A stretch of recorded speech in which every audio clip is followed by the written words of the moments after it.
I'm Bob Short, and this is Reflections on Georgia Politics, sponsored by Young Harris College and the Richard B. Russell Library at the University of Georgia. The election of Lester Maddox to the governorship of Georgia in 1966 is a contest that was finally decided by the Georgia General Assembly.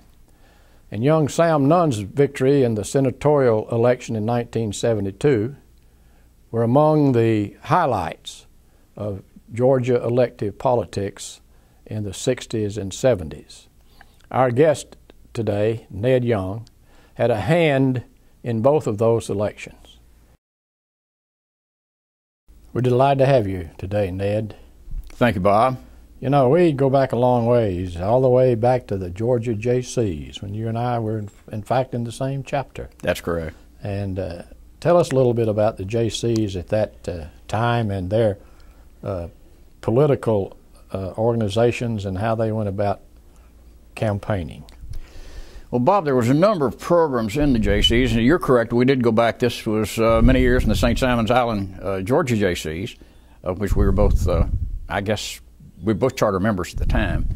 And it was a situation like I was asked to join, and I kind of was reluctant, not knowing what the organization was about, until I had several of my friends had joined, and it was developing young leadership in the business, financial, and political world.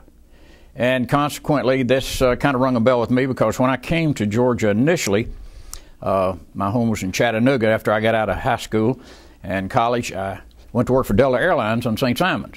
And at that time, there was like 800 people on the island, so very small, very close-knit group. And I did join the Jaycees because the word political kind of jumped out at me. And I said, I was always interested in Georgia politics, and coming from the state of Tennessee, it wasn't quite as flowery, so to speak, as Tennessee politics was. So at any rate, I joined the Jaycees, and at that time had gone through the ranks from a member to treasurer to secretary to vice president, then went on to run for national director, and ultimately ended up running twice for the state presidency of the operation, of which I lost because maybe I knew too much about politics. I got politics into a group that really wasn't ready for that kind of politics. In other words, it was rough and tumble politics. In the process of running for those offices, I had met a very dear friend of mine who's now deceased, and asked me to join a statewide race for governor. And of course, this was like, goodness, I've hit the top of the ladder right off the bat, by getting in the governor's race. And the candidate at that time was Ellis Arnall in his second run for the governorship of Georgia. Well, needless to say, having not known Governor Arnold's position in politics prior to that time, in his first tenure as governor, ended up in a situation where I worked hard as his youth leader, and by that, having been involved with statewide Jaycee politics, was able to pull a number of Jaycees around the state into his campaign for the second run at governor. Well, needless to say, that race was not successful. We thought we had a winner in the race, and in fact, having an astute attorney, ex-governor, articulate, everything going for him, it was just a matter of going in and doing the race, and you're going to win. And that's how I became. I was naive at the time, and of course I sold a lot of that quality to the Jaycees I pulled in to work with us. Needless to say, as it narrowed down to the race, of course, it became a runoff between Ellis Arnall and Lester Maddox. And of course, as everybody, we were listening to the anti-Maddox people, and we knew that with all the astuteness of Ellis Arnall, we had a governor on our hands. And it so happened that the election was on Tuesday. I think on Monday night, we had a situation where we had already put the tapes in the cans, and we're ready to go election eve. And we had Governor Arnall sitting not at the desk, but moving around, standing in front of the desk, and we had American flags on one side, Georgia flags on the other side. We had law books on the right, and the misnomer was those were not axe handles or axe handles; they were pick handles, and we had the pick handles crossed on the desk. The pick handles, of course, referring to Governor Maddox. Governor Maddox, that's correct. Do you want law and order, or do you want violence on the street? Well, I think that weekend, and I may have my dates wrong, they had some problems in Selma, Alabama. And the people at that time, when they went to the polls on Tuesday, had made up their minds they would take the pick handles over the law and order. Consequently, Governor Maddox defeated Ellis Arnall and became the nominee for the Democratic Party in the state of Georgia.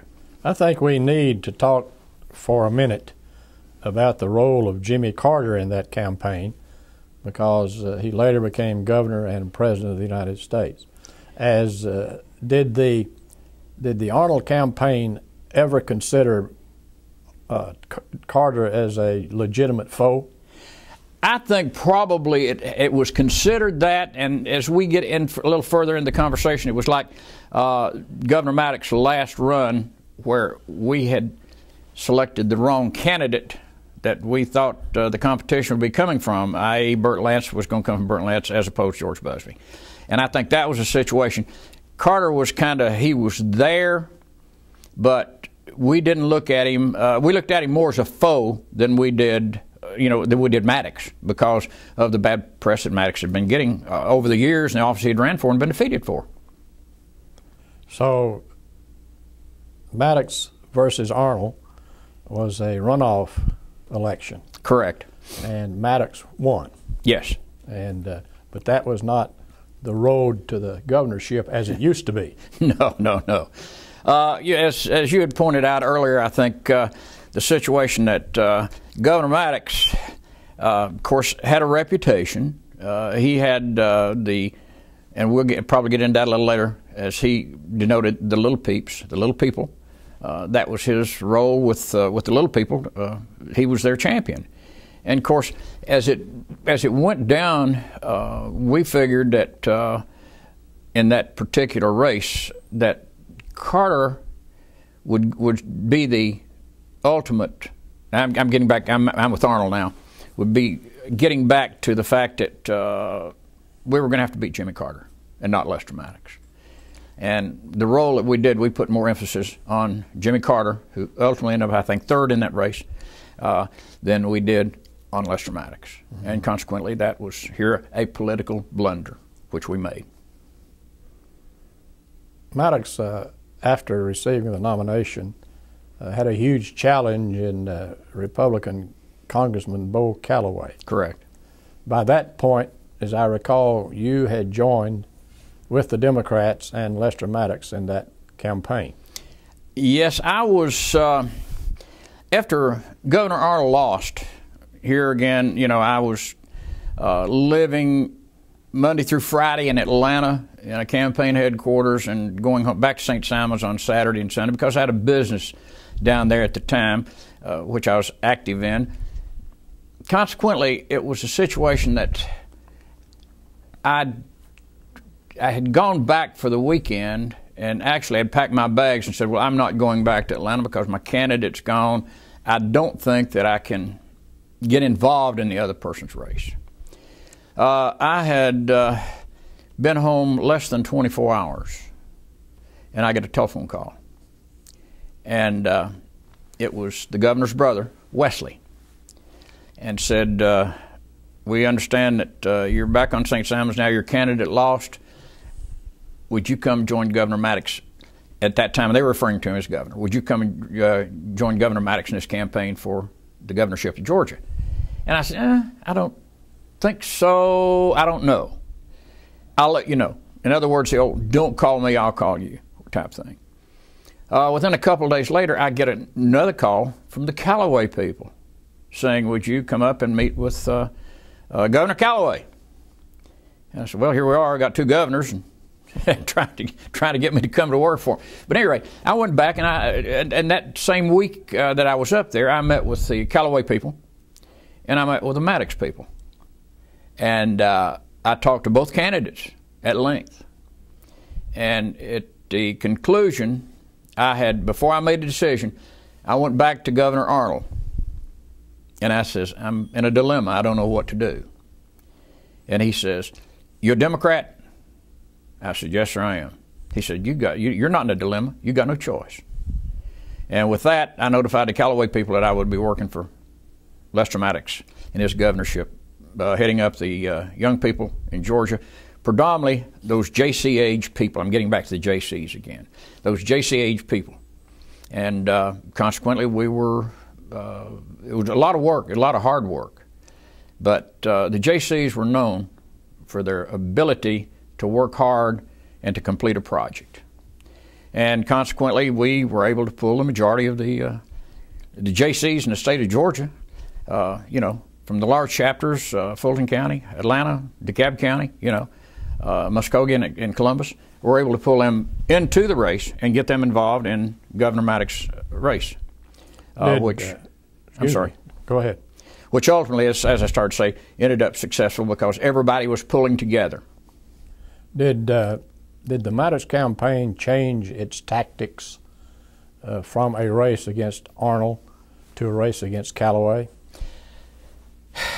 Actually, Bob, I think names were kind of superfluous. He used the same method in his campaigning, whether it been only a name change.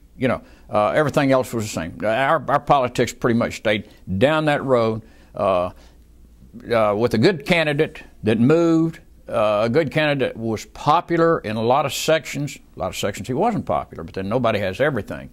And consequently, it was a situation that we didn't change tactics that much as far as, we may have changed a few adjectives, like the silk stocking crowd and things like that was used in prior campaigns. But no, the politics was get to the people. And of course, my primary purpose, and it became very accentuated in the Maddox campaign, was organization. I have always been in the Jaycees. I was successful in the years I was in Jaycees, except for running for state president. For organization, get to the people.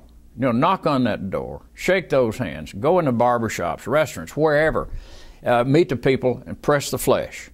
It was a situation, of course, that's all changed today due to the television. Nobody does that anymore. It's just how much money you can put into a campaign for electronic media. And consequently, we did, and of course Maddox was a great campaigner doing that, pressing the flesh, and he'd say, you may not like me, but you'll vote for me. And, ultimately a lot of them believed that because he was ultimately elected governor of Georgia. He knocked up a lot of signs. I never was involved in putting up signs. We had a sign crowd for that. But like I said, it was a matter of when I set up an organization, I would go into a county. I would find me a county leader, a popular county leader, maybe a county commissioner, maybe a city commissioner, maybe a preacher, whatever the case may be. But he was popular in his community. And then my next step would be to get a female. It might be the person, it might be the male's wife that we get. It may not be, whatever the case may be. Then I had a youth leader covering the college age people that would be voting. And consequently, when we went into a community or into a city, we would notify the people, a week, our schedule would be set in advance. We notify them a week, 10 days in advance, we're coming to your city. We want people out there. Now, we're not necessarily, even though Governor Maddox didn't have a lot of money in any of his campaigns, we were not pressing for money, we were pressing for people. We'd send the signs ahead, they'd have them up, it looked like, town would just be papered with signs. And then here would come Governor Maddox behind it, and we always had a crowd. We never ended up without a crowd, and it was just prior proper planning. Before we get to Election Day, Maddox versus Callaway, let's talk for a minute about write-in Georgia. Do you remember the bumper sticker that read, "Go Bo"? And take Lester with you. I'm sorry. Yeah, I remember that well. That was disgruntled Ellis Arnall people whom I had worked with in the Arnall campaign. But, they were to a point they could not fathom Les Maddox as governor. They lost their candidate, so, you know, let's write them in. Now, what the ultimate end behind it was, I'm sure that the write-in group did not want what happened to happen, but I think it was out of frustration. Let's do something and try to sink Lester Maddox. And of course, it didn't work. And but some 35,000 votes that Governor Arnall got, which actually ended up throwing the race to the Georgia legislature. Right. Nobody had a majority. Right. The day after that election, there were several lawsuits filed. It was in the courts for a number of weeks, perhaps months, before the final decision was rendered. What did Governor Maddox do between the time of the election, where there was no winner, and the time the Supreme Court ruled? To my knowledge, he never slowed down. He was on a fast-track pace, and he continued to move. He continued to call his friends. Our legal people inside the campaign was doing their thing. There was no gear back. It was move forward. And consequently, you know, that's the way everybody worked. I doubt anybody on staff ever missed a day in that office working, and the people out in the field were doing the same thing in the counties throughout the state, 159 counties throughout Georgia.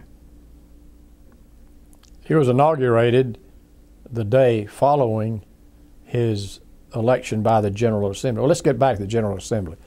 The race was not close. That's correct. Maddox won a big majority, I assume mainly because most of the members of the General Assembly were Democrats. Correct. And there were a few that voted for Callaway. I'm speaking of Democrats. But by and large, he was elected by the Democrats. The next day, his inauguration day, he appeared for the first time before the people of Georgia as their governor. Some people were fearful. Others were in a quandary. What do you think that his speech on Inauguration Day did to allay the fears of those who might think that he would not be a good governor? Well, I think one thing, you know, the governor's office heretofore had been in a situation where if you were involved, you know, you had access, for instance, to the governor's office and access to the governor. And, you know, Governor Maddox came up with the Little People's Day. You know, the mansion's going to be open to you. The governor's office is going to be open to you. Come and help us run state government. And, you know, this told even the, quote, little people, as well as the people who may not be denoted as little people. It threw them into a position that, hey, this is not a close-knit, because I didn't vote for the guy, I can't even get to Atlanta, much less go to the governor's office or the governor's mansion. And the Little People's Day turned out to be a tremendous thing that caught on. As we referred to it in office, Little Peeps Day. Little Peeps. And Little Peeps showed up. Well, the governor didn't like that too much. No, he was strictly the Little People's Day. Well, it started as People's Day, and then somebody added Little People, and then some guys like you called it Little Peeps. But anyway, it was a very successful part of his administration. I think as you look back on the Maddox administration, that one thing that he must be admired for is that of taking on issues that other governors refused to touch, like pardon and parole, corruption, corrections, the way prisoners were treated, early release program. Yeah, the speed trap at Ludowici. I was involved in that. You remember all of that? Well. Yes. Okay. Well, the only problem, pardon me for interrupting, the only problem we had with that prior to the trip down there, which was now this is Ludowici. It's in Ludowici. The speed traps and the gambling that was going on. You know, service stations that didn't sell gas. They sold gambling, and they had prostitution and things like that. You know, going, and I recall it. Governor Maddox had a sign put up on the outskirts of Ludowici saying this is a speed trap. And every time the state put up a sign, they'd tear it down, people in Long County. And it was a situation, we finally had to put state troopers down there protecting the sign that was up there that warned the tourists on 301 that Ludowici is a speed trap, and be careful. But that situation was advertised a couple of 3 weeks in advance that the governor was going to Ludowici and clean the town up. And I think there was a couple of KC-97s went out of Dobbins Air Force Base with media, staff from the governor's office and everything, and I was on one of the flights. And consequently, when we got down there, it's like I would have thought that the town would just shut down, but it just continued to move on just like it was doing. And consequently, it was a situation that the governor would go in there, introduce himself, and say, "This is what we're here for. We're going to shut this town down. We're going to stop illegal gambling. We're going to stop prostitution, et cetera, et cetera." And consequently, it was like a 2-day affair down there, a real circus, media circus, with state patrol cars, various and sundry mayors, people following around from other counties surrounding the county. But yeah, it was that ultimately pretty much shut down the town as far as the gambling and prostitution was concerned. Governor Maddox was known for having great sympathy for prisoners and their families. That's correct. Do you recall any moves that he made to improve the conditions of the Georgia prisons? Well, he had really waded into that thing heavy, Bob, and it was a situation, that's what it started the early release program. And the fact that some of the less hardened criminals, naturally the convicted felons, that heinous crimes, that was involved. But where you had other people that were down in Jackson, which is the ultimate, at that time, ultimate prison. It used to be Reidsville. Then it, changed to Jackson because executions were handled in Jackson and not at Reidsville anymore. But a number of prisoners, earlier released, were brought to Atlanta, the Atlanta Civic Center. And there must have been probably in the neighborhood of 500 to 1,000 prisoners that were released early. And of course, their families were there. The prisoners were brought up on buses. And of course, they had already, to my knowledge, had already been worked, so they were finished as far as the prison was concerned. And never forget, which turned out to be one of Governor Maddox's staunch supporters, financially, was Johnny Cash. At that time, Cash was doing a television show, national television show, maybe I think on CBS. And of course, he brought the whole group, and they had this tremendously large program and this big show at the Atlanta Civic Center for the early release prisoners. Of course, I might add too that there didn't seem to be a lot of interest in Johnny Cash at the time, because some of these guys hadn't seen their wives and their sweethearts for years, and they were more interested in having conversation with family members than they were Johnny Cash. Well, that's quite understandable. Yes. By and large, Lester Maddox received good grades. Yes. As governor, and he was very popular at the end of his term. Very. So he decided to run for lieutenant governor against an incumbent governor and against a state representative who was well known and well financed. That's correct. Do you recall that race? Very, very vividly. I'm at the governor's office one day about 10 or 11 o'clock in the morning, and as he quite frequently would do, he'd come by and say, "Mr. Ned, come go with me." I never knew where we were going to go. It happened in his presidential race on the American Independent Party. Come by one day and said, "Come go with me. Oh, by the way, bring a suitcase." And I didn't get home for about 10 days. We're all up and down the west coast of the United States, California, Oregon, Washington there. But anyway, he came by and said, "Come and go with me." So we ended up at the Capital City Club. And of course, being governor, everybody was there. The place was packed out. And at that point in time, he made notice at that time that he was going to run for lieutenant governor of Georgia. And of course, everybody's applauding and things like this. And I'm sitting there kind of, wow. I didn't even know it was going to be announced at that meeting. And he says, "And by the way, I brought my campaign manager with me." And I looked around, and I was the only one from the staff there. And all at once, I saw, my first reaction was, "Uh-oh, I've got a problem." And he introduced me as his campaign manager for the lieutenant governor's race.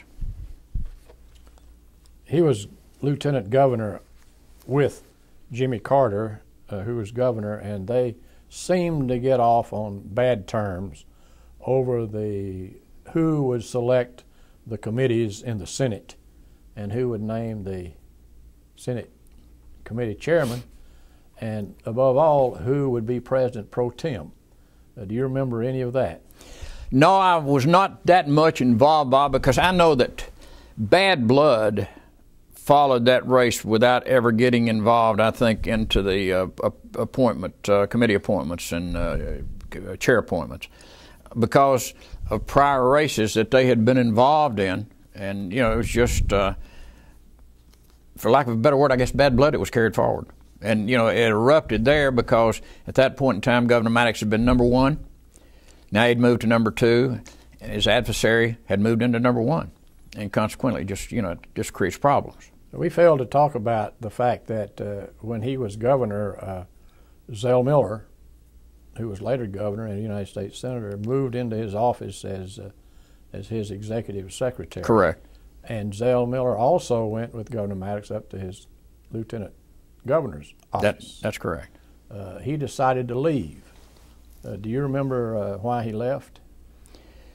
You mean why Miller left Governor Maddox? Yeah. No, nothing that I could hang my hat on. It's a situation that Miller, and I know Zell, I've known him for a long time, is very politically motivated. And, there was something that Zell was looking at that this may have been the ultimate end. In other words, he had done all he could do at that point, and he had to move to another position for his own political well-being. Yes, he went to the Democratic Party. That's correct. A job offered to him by Governor Carter.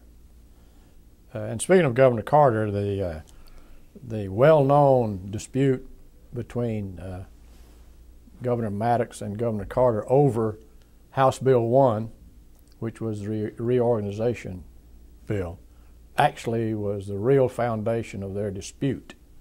Do you remember the political action over that?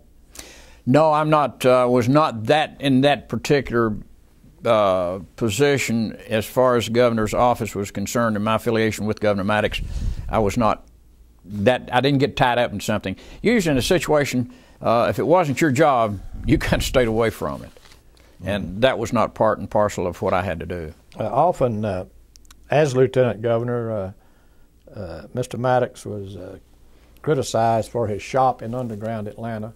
Yes. And his appearance on national talk shows. Correct. That was a issue in the campaign when he ran in 1974 for governor against George Busby. Mm-hmm. Tell us about that campaign. Well, here again, I was having come from the first governor's race, his first governor's race, lieutenant governor's race. Needless to say, I was pretty heavily involved in the second run for governor, and it was a situation that, as far as the politics was concerned, of course, there was a well-qualified field, being the Governor Busby, who got elected, naturally, Burt Lance, and consequently, we ran the Lester Maddox type campaign. Basically, you ran what the governor, how he wanted to run, because he was his own boss and he'd tell you what he wanted to do and how he wanted to handle it.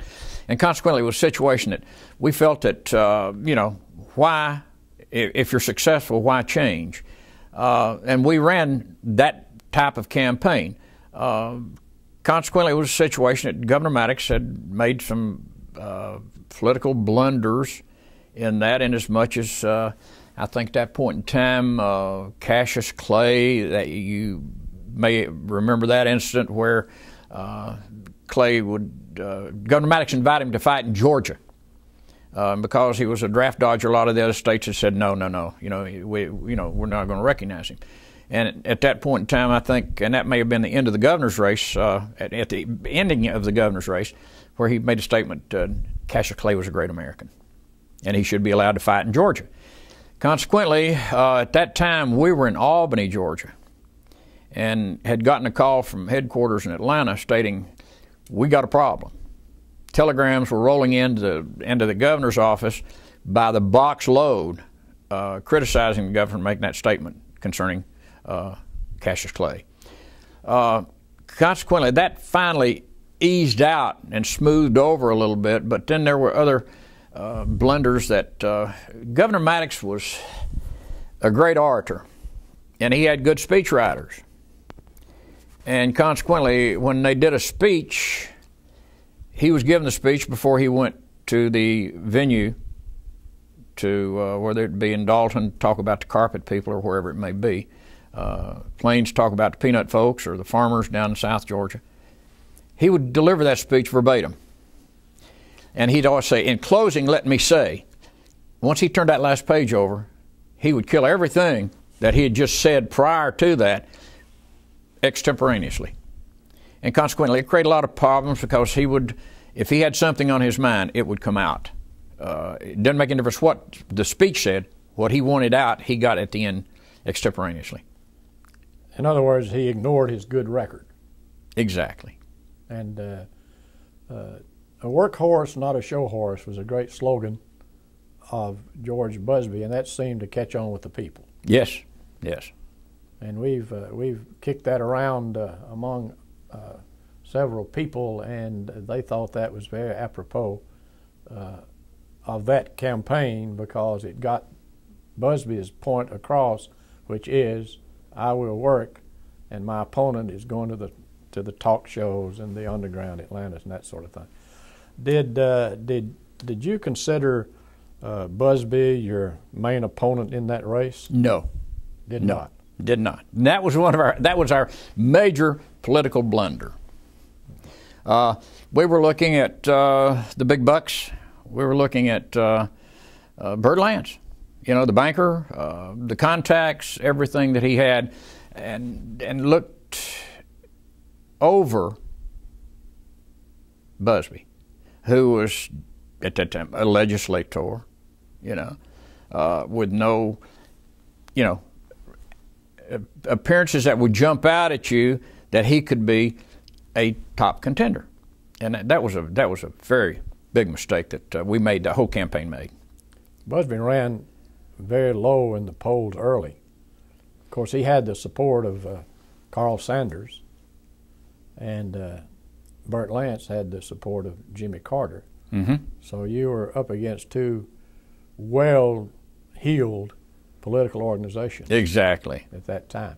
So your campaign then was similar to that in 1966 and in 1970. You just continued the Lester Maddox approach, which was Maddox, Maddox, Maddox signs and shaking hands. And it had been successful, you know. And figured it would, you know, come back to, not to haunt us, but to, you know, continue to be the success that the people knew. Of course, at that time, you know, there was changes going on in Georgia. There was a great influx of people coming in from other states, from the northern states and things like this. And, you know, they knew Maddox, I think he walked off the Jack Parr show, I think was the show he walked off of. And, you know, the media predominantly, as he referred to the Atlanta fish wrapper, you know, had great coverage, you know, and throughout the South, and consequently, they never seemed to let up on him as far as hammering him for anything that, even if it was right, they would find some wrong in it. And, you know, it was a situation that we had, I'll never forget one time that they jumped on Governor Maddox while he was governor. The Constitution did, Journal-Constitution. And he had all the paper boxes removed from the Hill at the Capitol. And consequently, they quit writing about him. They just cut him off completely. About 30 days later, the paper boxes went back. So he had them put back on the Hill when they quit writing completely about him. So as the old adage goes, I don't care what you say about me, just mention me often. Well, he had a hard time with the editorial writers because they were a little bit more progressive at that point than they thought he was in terms of race relations and that sort of thing. Okay. Maddox was defeated. He went into business. He had a very successful business career after that, but he also had some political debts. And as I recall, Governor Sanders and Commissioner Blackman and a group of others had a fundraiser for him, and they yes. were able to liquidate all of his debts. Now, Ned, let's go back for a minute to Lester Maddox's career in the very beginning. He became famous by writing ads in the Atlanta newspapers critical of city government. Correct. And he finally put his actions where his mouth was and ran for mayor. Yes. 2 times, and both times was defeated. But he generated enough support in that area to run for lieutenant governor later, and did surprisingly well. Did he use the same campaign tactics then as he used in his later years? Bob, I didn't see a lot of changes. If there were, they were so minute. It was press the flesh, get to the people, show the people who I am, tell the people who I am. And of course, he was not a bashful individual. He would wade into any group of people, didn't make of it who they were, what race, creed, color, national origin. He would wade right into that crowd. And a lot of times, you know, when he left, you'd see the people shaking their head, but saying, "Hey, you know, maybe there's something here." And that tactic was pretty much used through every political campaign that I was involved with him with. And of course, like you said, you run a couple of times for mayor, you run a lieutenant governor, you lose, and all at once you run for governor and you're elected. It was the mood of the times, the change of the people. How much effect do you think the incident at the Pickrick had on his political career? That would be hard to say. It was a situation at the time. It was a popular thing because a little guy from Georgia, is fighting the White House and the President of the United States. Consequently, I think we all feel even today that, hey, the White House, we might even be better to do without a president, you know. Who knows what the situation would be. But everybody the majority of the people are anti whoever's sitting in Washington. Whether it be a Democrat or Republican, they're anti-Washington and the big bureaucracy up there that we so aproposly approach and pay taxes for, so it'll continue to operate. And I think as far as the Pickrick situation was concerned, that was a means to an end. At that time, race relations were going in another direction. The people were having problems in Alabama. The people were having problems in the South. Not picking out Alabama, but that was some of the problems they were having over there and things of that nature. It was the fact that let's go against the White House. Let's go against Washington. And Maddox was a place and time, and he was, I think, intelligent enough, and I don't think he was intelligent enough to know that this was not a black-white issue. This was an issue where Washington was saying, you're going to do this. Washington didn't have any money in Maddox's business. They were taking money from him in taxes, but yet they were going to tell him that you can feed these people, or you have to feed these people, you must feed these people, you got to do what we're telling you, or. And that's the time that he selected the or and ended up closing Pickrick. Which subsequently led him to the race, his first race for governor. That's correct. All right. Now let's move a little bit further ahead to 1971 when President Dick Russell passed away in Washington. Yes. And Jimmy Carter had the responsibility of appointing a successor. He appointed David Gambrell, an Atlanta attorney, who had been his treasurer in his campaign, both his campaigns. And Gambrell had the problem of having to run again within a year. Mm-hmm. So one of his opponents in that race was Sam Nunn, a young state legislator from Perry, Georgia. And I think you had a role in that campaign. Yes, I did, Bob. I had some friends in that race and of course, Sam Nunn wasn't one of them. I did not know Sam at the time. I'd heard briefly, you know, I did check to see who he was after he announced, and I didn't know him. and consequently, I did have two friends that were thinking about running, one being the Labor Commissioner, Sam Caldwell, and the other being a U.S. Congressman from my district, Bill Stuckey. And consequently, before too long had gone by, maybe a month, I get a call from Stuckey, and of course he had a home on St. Simons, and he says, would you meet me with some of my supporters on the island? And I said, yes. So I went over, one Sunday afternoon, we sat around and talked, and he blatantly says, will you get involved in my campaign? And being my congressman, I said, more than happy to, and was elated to do it. Consequently, I had ended up in a situation where he said, we have our campaign headquarters set up in Atlanta, go by, and I says, can I go up, get on your watch lines and start calling some of the supporters that I had put together for Governor Maddox?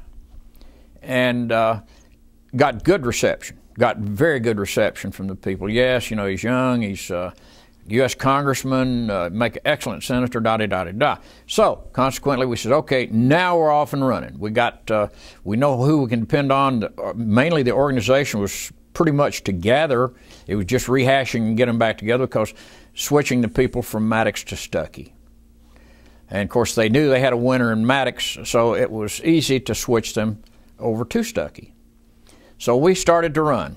And, of course, the big problem with that race, when you got candy stores running on every major highway in the United States, and you say, can you send $100 for the campaign? Huh? You got to be kidding. You got all the money in the world. What do you need my $100 for? And we just couldn't raise money. Although the organization was moving along, everything was working fine. You could not have asked for a better organization to fall in place rather rapidly. But the money thing was still turning. And, of course, Billy, his financial for the United States congressional races came from family money. And Bill had a horrible situation going. His father would call him in Washington to find out what was going on, and Bill wouldn't return the phone calls. So Mr. Stuckey called, and he said, can you get Billy to call me? And I said, well, he's your son, Mr. Stuckey. Well, he won't return my call. He won't return my call. So finally this went on for several months, and then Mr. Stuckey gets back on the phone, the father, and says, I'd like to see the campaign folks down here in Eastman and bring Billy with you when you come. So they sent the company plane up to Atlanta and picked up all of us, and Bill flew in from Washington, and we went to Eastman. And at that time, the father said, Billy, he said, this is just getting kind of ridiculous as far as the money coming out of my pocket to run your campaign for the U.S. Senate. He says, I will pay any campaign expenses for you to return to the United States Congress, but I won't pay for any more for you to run for the Senate. And, of course, we were in a situation, the reason Bill really wanted to run for the Senate, we were in the process of doing some redistricting, and Billy could have lost a number of support due to that redistricting. So, consequently, Mr. Stuckey laid it out. I want your holdings, and I'll leave the companies nameless, that he wanted Billy's holdings. I'll finance the United States Senate race, otherwise the race is gone. And there may have been a 30-second delay, and Billy looked, there was about 5 campaign folks there at the table. He said, race is over. And we said, what do you do? Go back to Atlanta, shut the headquarters down? I'm out of the Senate race. I'll stay in the congressional race and take my licks where I have to take them. So with that, we packed up, went back to Atlanta.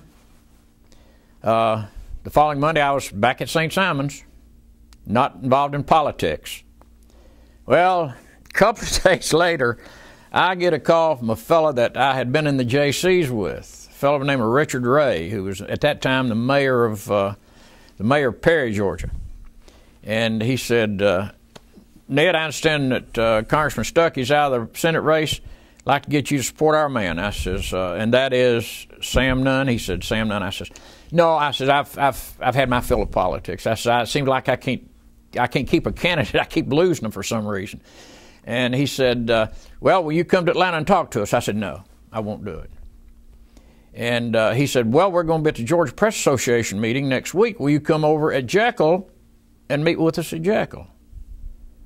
And, you know, I knew Richard well, and I liked him. He's a nice guy, you know, and he's a great Jaycee and all this stuff. So I said, okay, I'll meet you all over there. Well, when I was designated to meet him like 2 o'clock in the afternoon at the Aquarama. I get to the Aquarama, and, of course, tons of press people. And, of course, I knew Richard by face to see, but I didn't know Sam to see him, you know. And I look up in the corner, in the back corner of the Aquarama AF, which you're familiar with through Jaycee politics, and there stood Richard and Sam. There wasn't a soul around them, just the two of them standing there. And I thought, well, that's strange.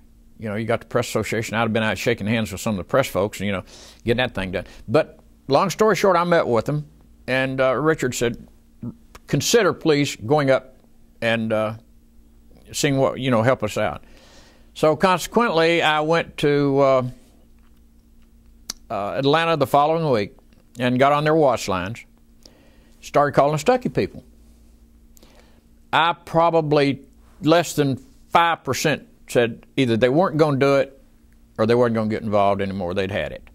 But that left 95% of them says, yeah, Nunn, young guy, politically active, you know, et cetera, et cetera. And I says, all you've got is one name Stuckey and one name Nunn. There's really no difference in their politics. Consequently, we had whipped together in a very short time a very politically active group for Sam Nunn. I was told, and here again, I'm not sure where the word came from, at the point in time when we got involved with Stuckey's people, Sam Nunn had less than 1% recognition in the state of Georgia. And consequently, everything just whipped together. Sam was an excellent candidate. Unlike Governor Maddox, you give him a speech, send him to Dalton talking about the carpet business, verbatim, periods, semicolons, the whole thing, and never changed a word in the speech. He delivered the speech just like it was supposed to be delivered. He was young. Sam was kind of a backward, I hate to use the word introvert, but he wasn't the less dramatic that jumps in there and takes charge.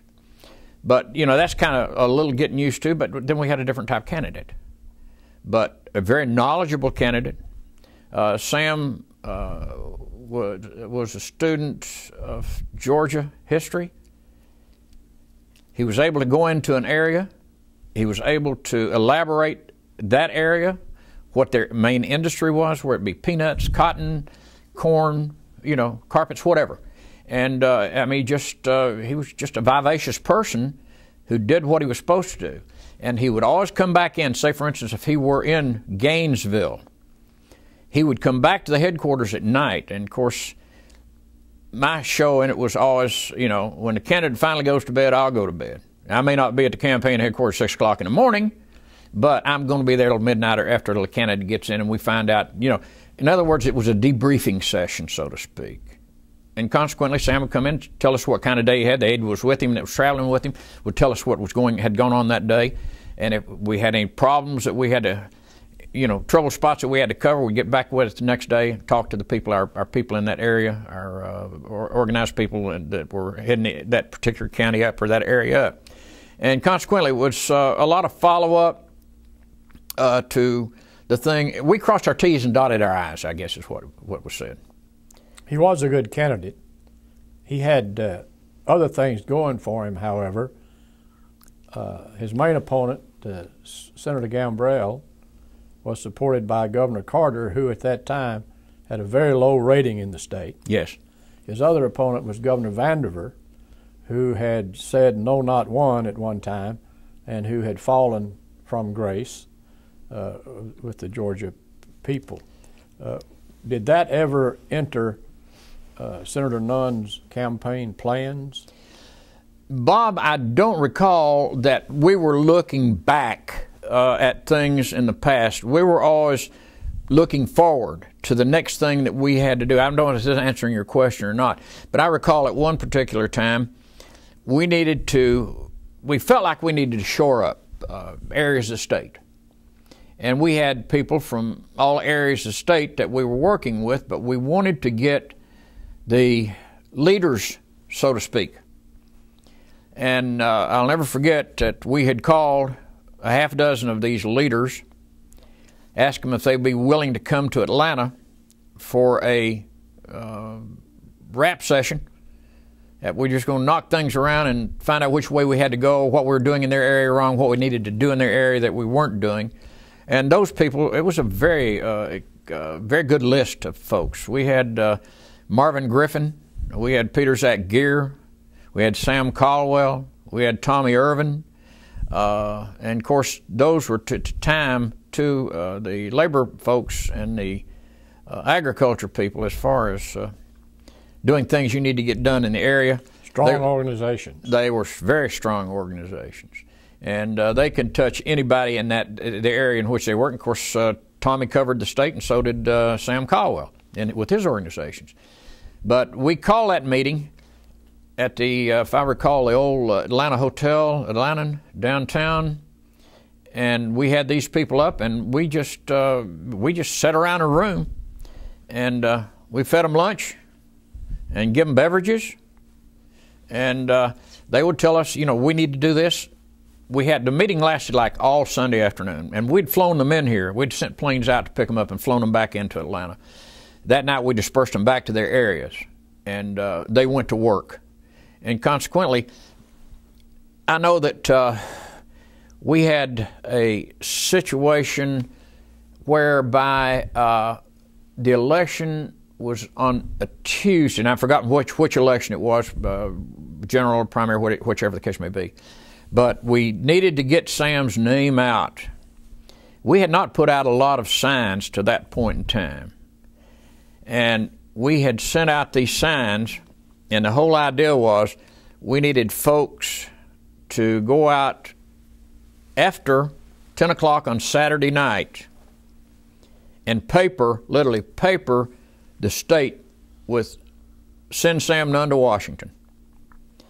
And when people got up to go to church on Sunday morning, the brush fire was ignited for a name that was not synonymous to politics statewide. All at once, Sam Nunn was the man. And consequently, I think that was probably one of the most successful, because the primary, whatever the next election was on Tuesday, we went through it, with great vigor. And it was very successful. And of course, I always believed in starting like out in the area. Say, for instance, if you take, I'll take one county in Satan, Georgia, and you may start like south of Macon, even maybe if you get down around Eastman, and you start a circle in organizing, and as it grew, the last place you would hit would be your metropolitan areas of Fulton, DeKalb counties. Well, the word was coming in from the outlying districts. You got somebody here, you got a candidate, you got a man, you got a winner. And by the time it got up here, the influence of those South Georgia counties would roll over in these metropolitan counties in Atlanta area where the votes were, because literally in South Georgia we got a lot of pine trees and alligators. We ain't got a lot of votes down there. So the whole idea would see that you could see the growth, the momentum for the candidate, and it 90% of the time it's been successful. There was a meeting between Sam Nunn and Governor Vandiver prior to the primary, in which Nunn agreed to support Vandiver if he were in the runoff, and Vandiver agreed to support Nunn if he were in the runoff, and Nunn made the runoff. Governor Vandiver then, according to his biography, turned and wrote some 100,000 letters to people around the state supporting Nunn. Do you think that helped him? Bob, I have never been that impressed by endorsements. If you were a candidate and you were my candidate and I ended up supporting you financially, politically, whatever the case may be, and you told me at the end of that, well, I lost, how about supporting Sam Jones? Well, I've given all my loyalty to you, my money, my vote, etc. But you know, don't tell me how to vote, because whether I like the other guy or not, I don't put a lot of credence in endorsements. I really don't. But you know, the Politico said helps, but you know, everybody has their own opinion on that. Well, you get it's easy to get endorsements after you win an election. So Sam Nunn, after winning the Democratic primary, had a pretty good battle on his hands in that general election with Congressman Fletcher Thompson. Mm-hmm. Did you participate in that one? No, I did not. I didn't have that much participation into it, other than continuing to make the organization grow. Because getting back to this organization situation, once you get your organization, it can be an asset or it can be a liability. And I think you're going to understand what I mean here when I talk about peaking too early.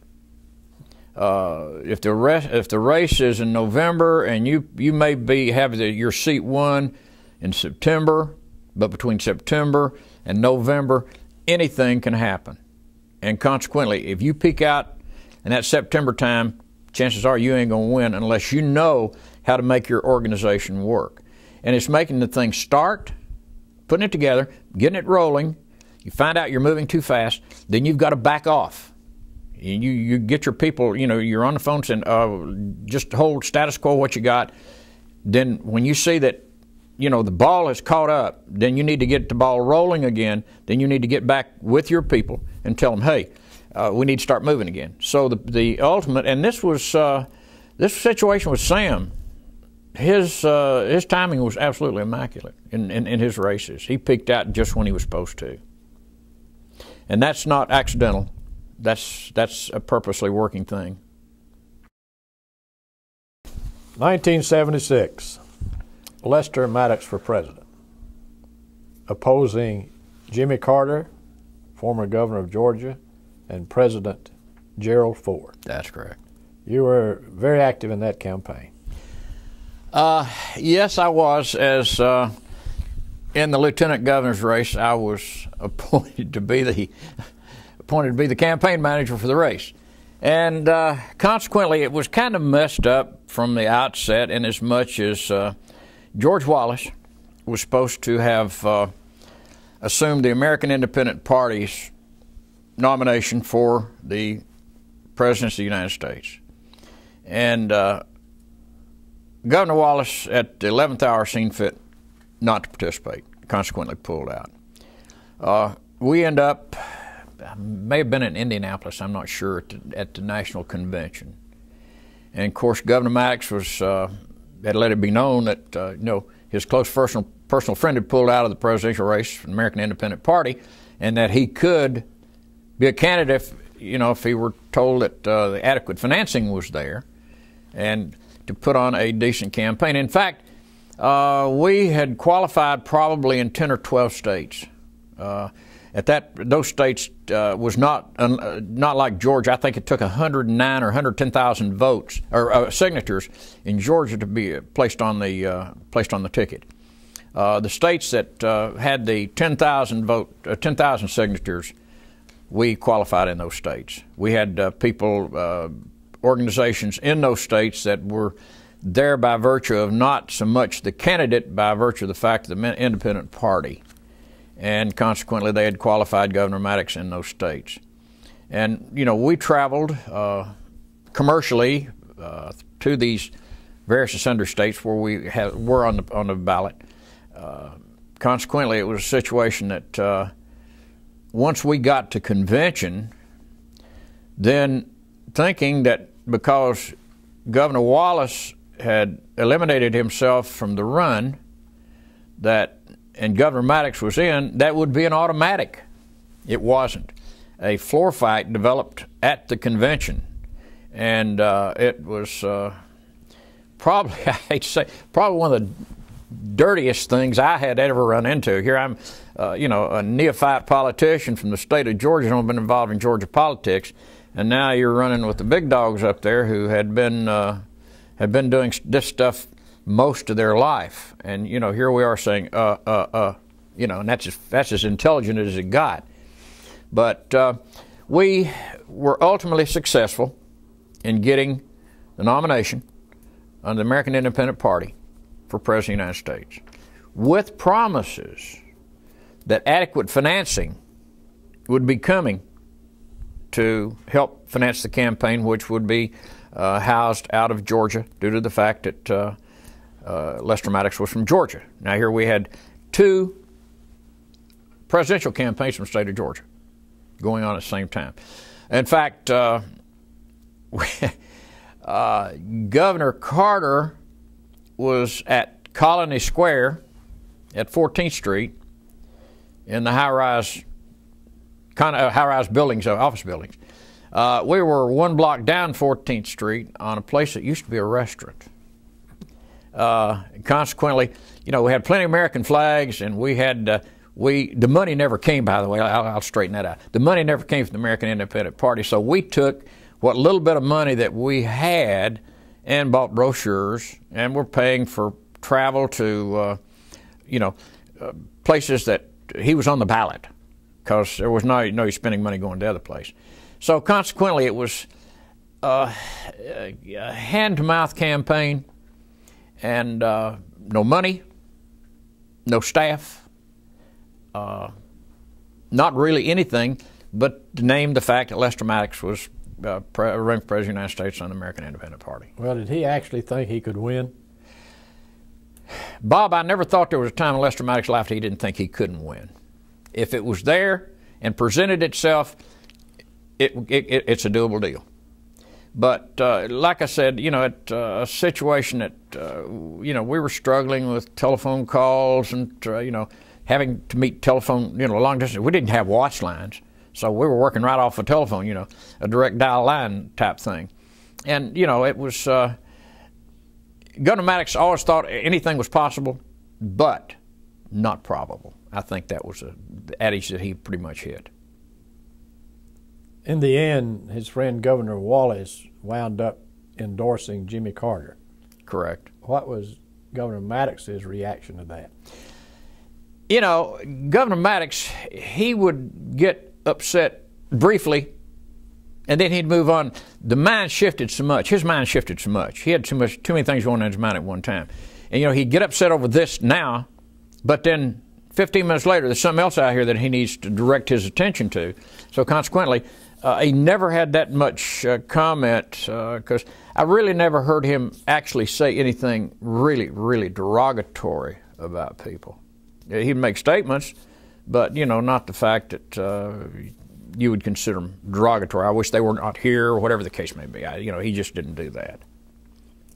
10 years later, 1986, Hamilton Jordan for Senate. Correct. You're involved in that one. Yeah, probably one of the greatest guys I ever met, even though I had some differences with his old boss due to my affiliation with Governor Maddox. Governor Carter was not one of my favorite people, I put it that way. And it was political, nothing personal, but it was a situation that Hamilton, coming back from Washington, being Chief of Staff to President Carter, ended up in a situation where he decided that the way the politics were falling in the state of Georgia, that he could run for the United States Senate and be elected. Unfortunately, this happened, and I don't know when this tape will air, but within this particular month, which is the month of May, we lost Hamilton to cancer, of which he developed during his race for the United States Senate. He developed lymphocytoma, which is a cancer of the lymph nodes, which had killed a very close friend of ours, a fellow named Malone Sharp, just a couple of years before. But they had found a cure for the lymph node problem in Hamilton, and consequently, from the date he was diagnosed initially with cancer until he died, 22 years elapsed. That he had 22 more years of his life. So he developed the lymph node problem in his 40s and died in his 60s. But the problem there, Hamilton was a good candidate. Hamilton knew how to politic. He knew where the, quote, bones were buried. He knew what he had to do. But the problem, it goes back to the same situation we ran into with Stuckey, money. Once the word was out that Hamilton had the lymph node problems, people just, in my estimation, nobody ever told me this, but it was very obvious that people will not put money on a horse that can't finish a race.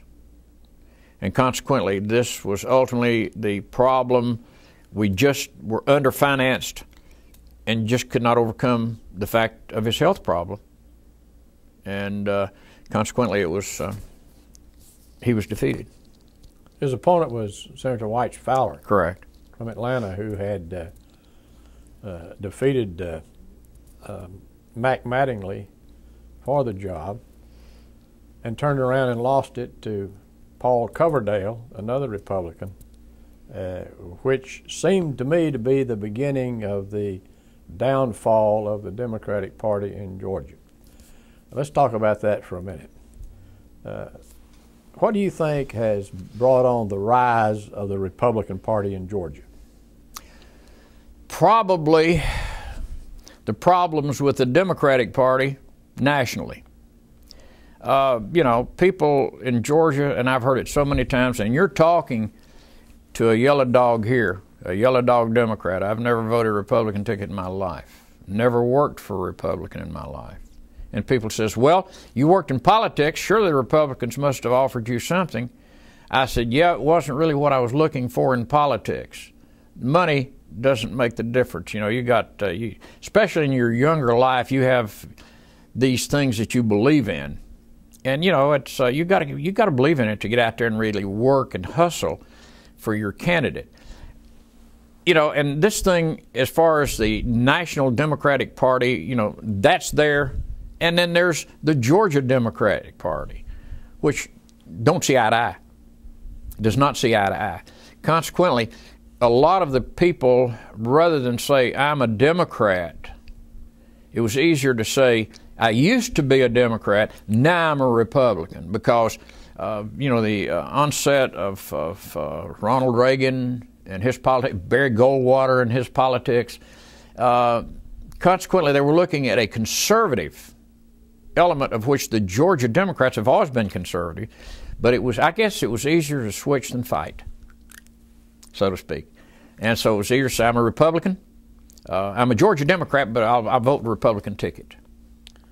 In 1962, there was one Republican in the Georgia Senate. He was from Gilmer County up in North Georgia.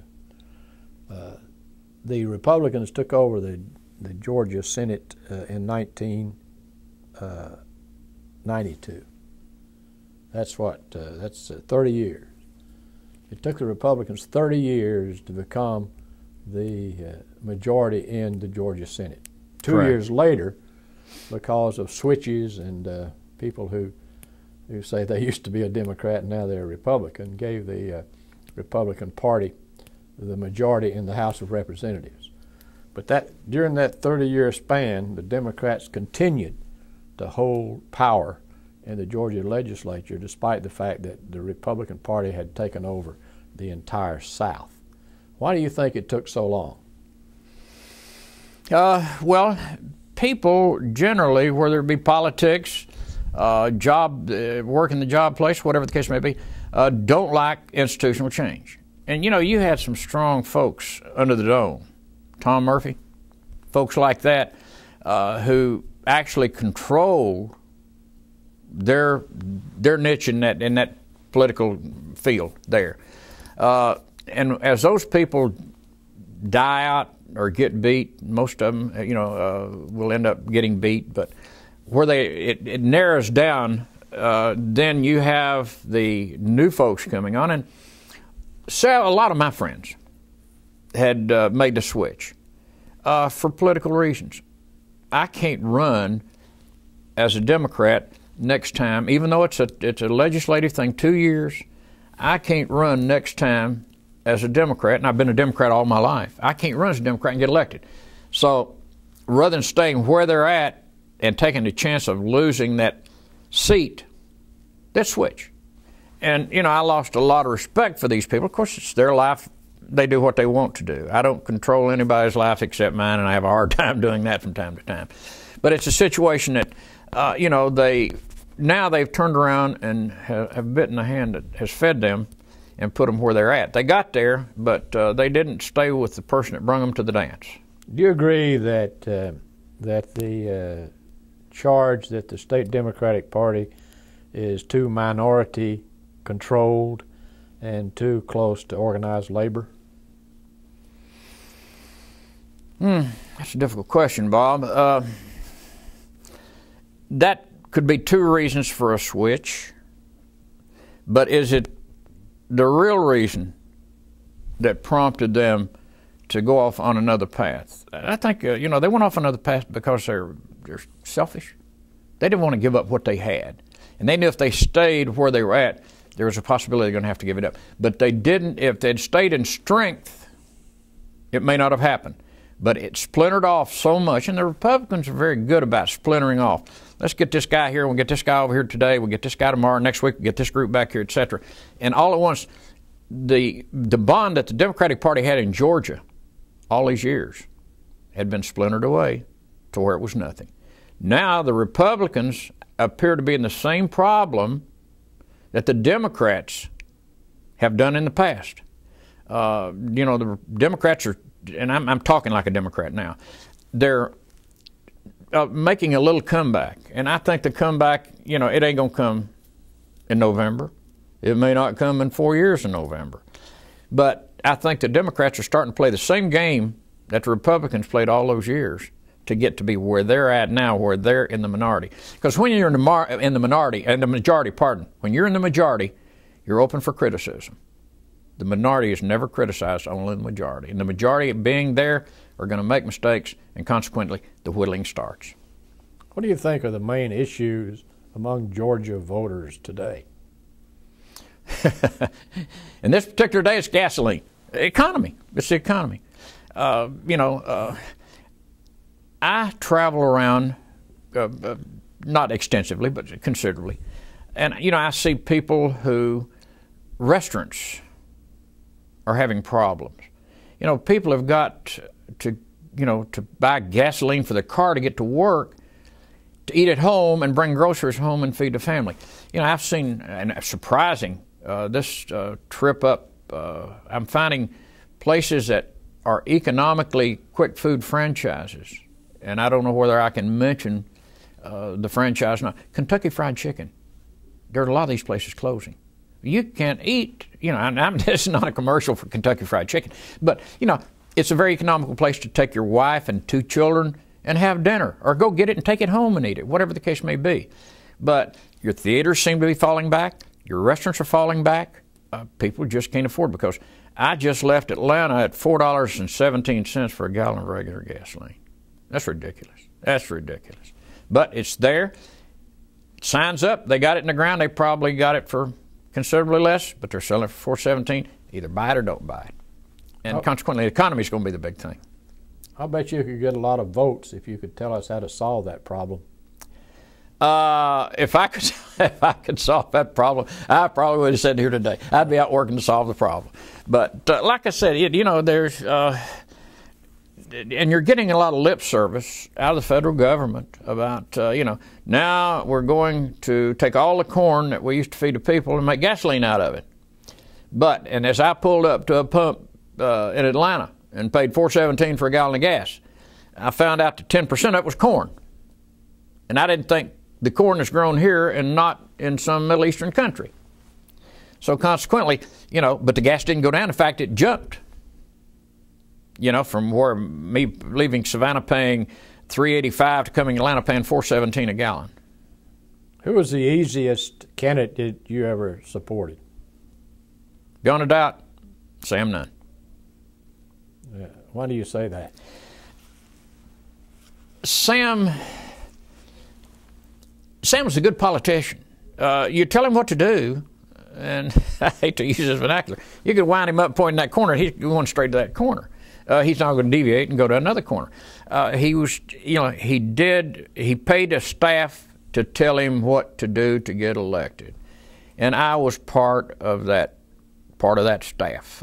Some fella from Dallas, Texas, by the name of Ed Sieb, who they hired and brought in, and I was pulled into the race with Sieb, and we had another cohort, which I understand was on this program not long ago, in the name of Norman Underwood, and he was dispatched to the Nunn campaign from the Sanders law firm. But like I said, Sam, beyond a doubt, the fatherly image was portrayed to me by Lester Maddox. I couldn't have asked a father to have done more for me. And the thing of it is, a lot of people, Bob, who work in these campaigns are expecting after the campaigns are over, you know, I want to do this, I want to do that, I want to be this, I want to be, you know, transportation chairman, you know, whatever the case may be. Some relatively high-paying job with a lot of prestige. I'll never forget, Governor Maddox asked me after the first governor's race, he says, "What do you want out of my administration?" And I said, 4 years of good government. And he looked at me and he says, "What?" I said, 4 years of good government. And he said, "Well, you know, we have positions involved and I'll need people like you to come and work." I said, "Governor, I have a family, I have a business, I have a home on St. Simon's Island, Georgia, and as soon as you tell me you're out of here, I'm back home." And that's exactly what I did. Same way with Senator Nunn. I stayed with him a little, you know, for a while, not long, but after he was elected. And I cleaned out my office, cleaned out my hotel room, and went back to my family and my business in Brunswick and St. Simons. Well, you've certainly had an interesting career, and we thank you for appearing with us, Ned, on this version of Reflections on Georgia Politics. Bob, I appreciate the invitation, and good luck on future programs.